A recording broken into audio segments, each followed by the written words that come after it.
pers, lah, LSM, grup.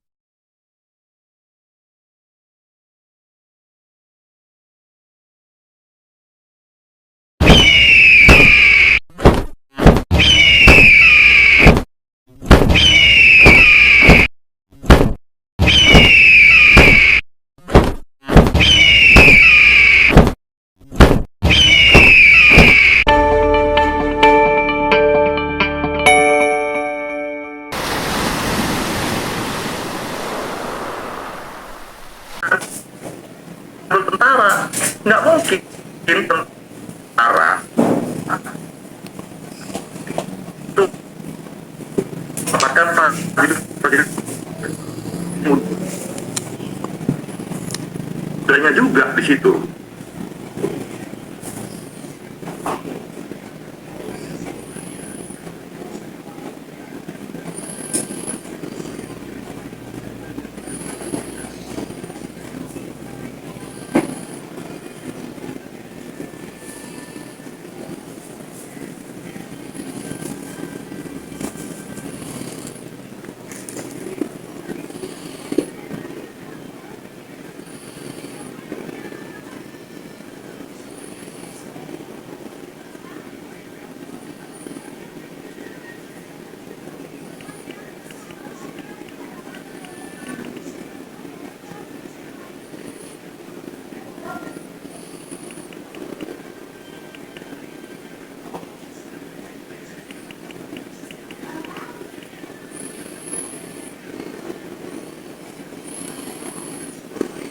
Mohon maaf rekan-rekan sekalian, ada tadi sedikit gangguan, terputus ini gangguan sinyal. Oke, Pak, tadi agak terputus itu mulai 1 menit terakhir, Pak. Jadi tadi nggak kedengaran. Kalau bisa diulang. Ya, jadi ada keraguan atau ada pertanyaan yang kami terima dari teman-teman adik mahasiswa itu bahwa setelah saya lulus nanti, gitu, apakah saya bisa mencari pekerjaan karena pekerjaan tempat saya diisi oleh TNI, gitu. Tidak akan lulusan akademi militer atau lulusan secaba itu masuk untuk menempati posisi-posisi di kementerian atau lembaga. Tidak akan. Dan ngapain juga gitu, TNI 4 tahun dia didik di akademi militer misalnya masuk tiba-tiba masuk di kementerian. Saya ngapain 4 tahun di sana gitu. Mendingan saya kuliah aja gitu, sehingga saya punya keahlian tersendiri, saya bisa masuk di sipil gitu. Daripada saya harus terkekang 4 tahun diatur gitu ya, serba kebebasan hilang. Nah, jadi itu, jadi jangan takut. Jadi yang diminta ini adalah yang level skill atau manajerial oleh kementerian itu. Dan tadi saya sampaikan, saya ulangi lagi bahwa ini atas permintaan dari kementerian atau lembaga yang bersangkutan kepada TNI. Mereka menawarkan kepada TNI mengakomodir itu, ya karena kan memang TNI di dalam wajib TNI kita membantu masyarakat mengatasi kesulitan rakyat di sekelilingnya. Itu dan sampai sekarang doktrin itu masih tertanam kita dalam 8 wajib TNI gitu ya. Nah itu kalau tentang masalah pekerjaan tadi, tidak, saya yakinkan bahwa TNI tidak akan, atau prajurit TNI tidak akan mengambil alih atau posisi-posisi yang memang seharusnya dikerjakan oleh teman-teman dari sipil. Ya, kami tidak mau jadi badan super body juga gitu ya. Jadi kami malah dengan adanya revisi undang-undang TNI nomor 34 tahun 2004 ini justru mempertegas batasan apa yang boleh dikerjakan oleh TNI, mana yang boleh dikerjakan dan mana yang tidak. Do and don'ts-nya jelas, garisnya sudah jelas. 14 kementerian atau lembaga yang boleh dimasuki oleh prajurit aktif adalah di 14 ini. Sisanya kalau memang ada kementerian atau lembaga lain yang butuh ada, ya prajuritnya harus pensiun atau mengundurkan diri. Nah, kira-kira gitu Mbak. Nah, Oke, terima kasih Pak Kristomai. Kita mungkin langsung mulai ke penanya pertama ya. Ini ada Mas Iwan dari CNN. Dari CNN mungkin bisa langsung nanya ke Pak Kapuspen apa mau dibacain aja?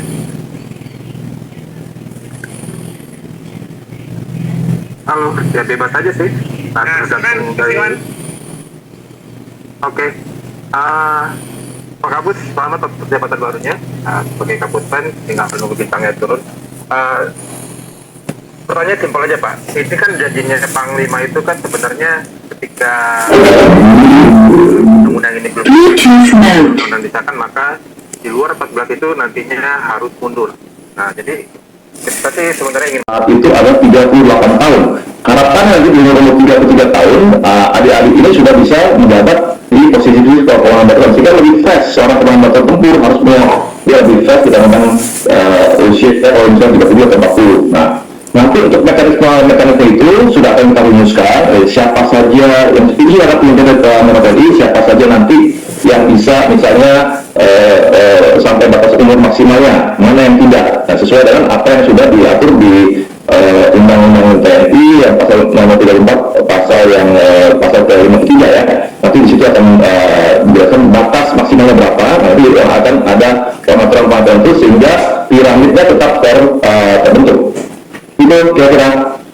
Oke, semoga udah menjawab ya teman-teman. Kita udah 2 media, kita ganti dulu ke mahasiswa nih. Ada tapi dari Jepang nih Pak. Mas Dharma ya. Silakan Mas Dharma. Halo, bisa dengar? Silakan Mas Dharma, mahasiswa S3 di mana Mas? Saya dari perkenalkan, nama saya Dharma dari sedang S3 di Ritsumeikan University di Kyoto.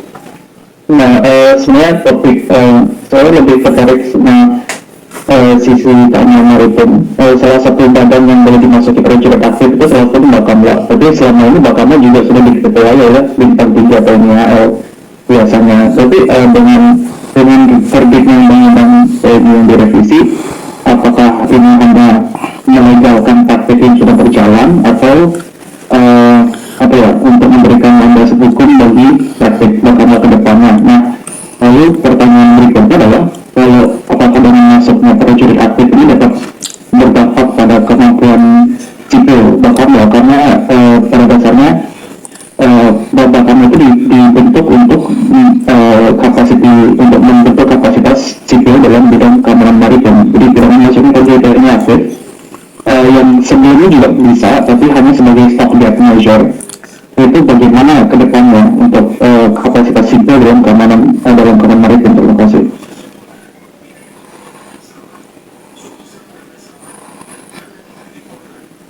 Baik, Mas Dharma, pokoknya juga Mas.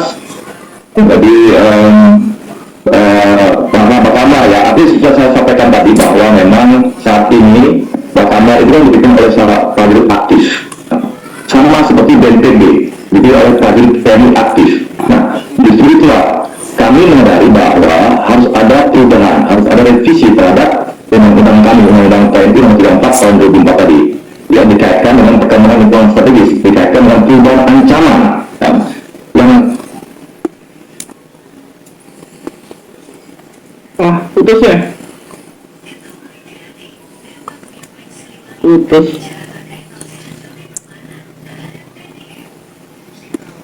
Habis ini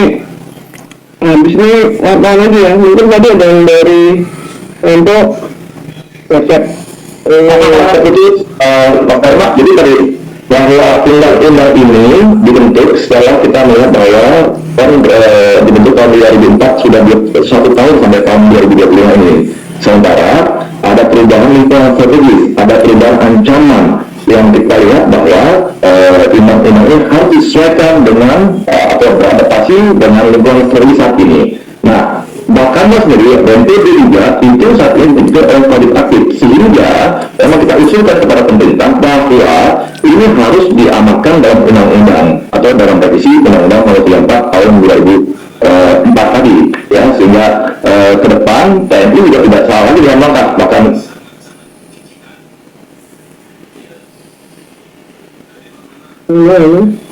memang kayaknya perlu kekuatan kemampuan cyber nih TNI.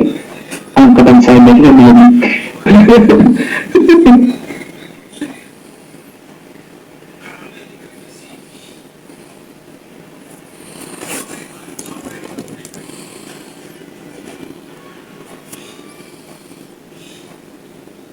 Ini tadi udah bisa dengar ya. kayaknya perlu kekuatan cyber ya kayak TNI ya, lebih kuat lagi emangnya. Iya ya. Tadi Mas Dharma tadi bahwa bagaimana dia perlu memastikan keamanan maritim, pertama dia melakukan kompakan dan kehidupan, sehingga kan memang Randa itu masih berikan ini yang angkatan laut ya, sehingga banyak program-program angkatan laut yang memang terjadi sebagai kerja aktif, dia bertugas dan berdinas di Bakamla. Dan tadi juga kita dengan undang-undang atau revisi undang-undang ini sudah dilegalkan dan disahkan keberadaan kerja aktif di Brau dan Bakamla tadi. Demikian, Mas Herman. Oke, terima kasih. Pak. Ya. Ini kita tunggu kalau ada yang dari NGO harap mention ya nama NGO-nya apa. Sementara kita ke media lagi. Ini silakan ada yang dari Tempo ya, Mas Rizky. Silakan Mas. Ya, suara saya terdengar. Aman. Ya, aman. Ya, izin Pak Kris, Pak Kapispon, saya dari Tempo. Pertama, Pak, RUU tahun ini kan juga mengatur soal ini ya Pak, mengamankan ancaman siber Pak.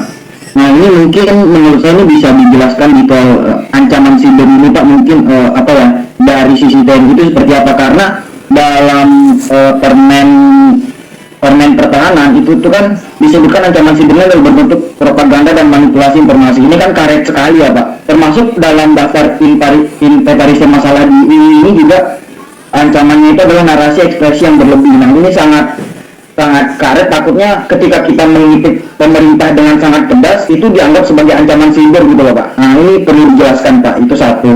Yang kedua, ini nggak tahu ya ini bagian dari RUU ini atau tidak, tapi mungkin Pak izin bertanya soal ini Pak. Cek ya Mas Bambang, nanti bisa di email, nanti saya sekalian. Nanti di akhir sesi ini akan saya berikan alamat email bagi yang memang tidak bisa tertampung dalam sesi ini. Saya harapkan bisa mengirimkan kepada saya. Insya Allah akan saya jawab satu persatu untuk memecahkan kebencangan ini ya, komunikasi antara kita.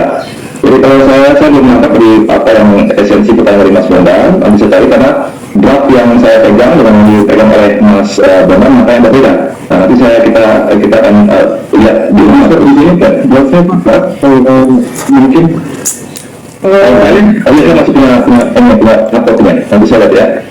Gini nih, apa namanya, saya menghargai kan seperti diumumkan bahwa kita dialognya di Girly ya. Jadi kita menghargai Pak Krisome daripada jawabnya salah nanti bisa di email, tapi emailnya dibalas loh Pak ya. Aku dong. Nah ya, jadi kita menghargai daripada Pak Krisome nanti soto itu salah lagi ya kan, lebih baik memang Pak Krisome membaca dulu dan mendamaikan dengan spesifik dan precisely kira-kira memang persis berapa, jadi teman dari tiga juga bisa mendapatkan jawaban yang tepat. Takutnya nanti kalau nggak terlalu ini kan jadi salah. Nanti Pak Krisome akan ngasih alamat emailnya ke seluruh audiens ya Pak ya, nanti teman-teman bisa lanjut.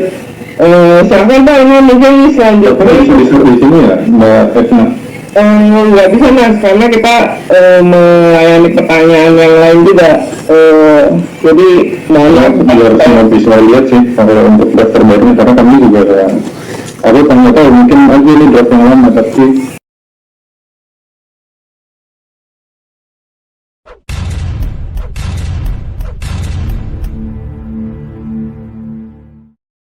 Terima kasih sudah menonton.